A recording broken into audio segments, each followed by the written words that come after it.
Bismillah, alhamdulillah, vassalatu vassalamu ala rasulillah. Savol beribdilar. Bir inson xotiniga ikkinchi yoki uchinchi taloqni qo'ysa-da, bu birinchi taloq deb tursa, eslolmasa, xotin esa bu uchinchi taloq desa, kimning gapi tasdiqlanadi? Erning gapi olinadimi, xotinning gapi olinadimi?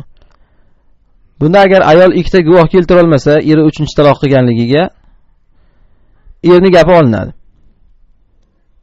Chunki taloq erning haqqi. Taloq erning qo'lida.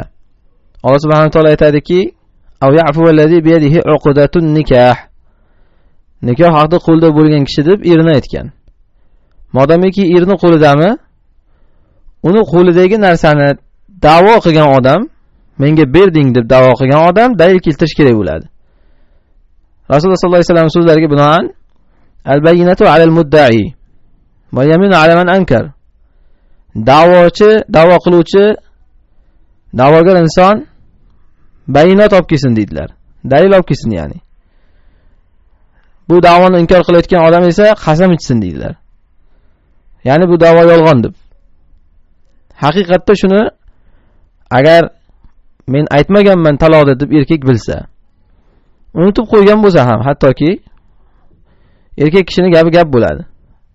Agar yolg'on gapirayotgan bo'lsa, inshaalloh huzurida biz zohirga buyurilganmiz. Umirna biz-zawahir vallohu yatawalla sarair. Biz odamlarni zohirini olishga buyurilganmiz. Ularning ichidagi niyatini esa Alloh biladi. Ya'ni ehtimol bu erkak endi shu xotinidan ayrilishdan qo'rqib, yo'q birinchi taloq deb turib olgan bo'lishi mumkin. Lekin modomiki shu erkak shunday deyaptimi, ayol uchinchi taloq qilding deganligida dalil yo'qmi? Dalilki ikki guvoh.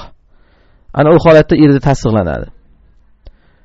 Shuning uchun ham aslida taloqqa ham, taloqni qaytarishlikka ham guvoh kerak. Ikkita guvoh qilinishi kerak taloq qilganda ham, uni qaytarganda ham. Agar guvoh bo'lmasa, gap bu yerda erkakning gapi bo'ladi.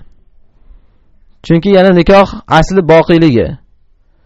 Taloq bo'ldimi, yo'qmi deganda esa shak bo'lib qoladi. Rasululloh sollallohu alayhi vasallam hadisda aytganlarki, al-yaqinu la yazulu bish-shak. Aniq hosil bo'lib turgan ilm shak gumon bilan yo'qqa chiqmaydi. Bu er xotin o'rtasida nikoh borligi bizda aniq ilm edi. Endi biri nikoh buzildi, uchinchi taloq bo'lib deyapti. Biri esa yo'q, men qilmaganman uchinchi taloqni deyapti, shak bo'lib qoldi. Shak bilan hech qachon aniq ilm yo'qqa chiqmaydi. Shuning uchun ham bu yerda gap erning gap bo'ladi. Agar birinchi taloqda aytgan bo'lsa, birinchi taloq, ikkinchi taloqda aytgan bo'lsa, ikkinchi taloq bo'ladi. Vallohu alam.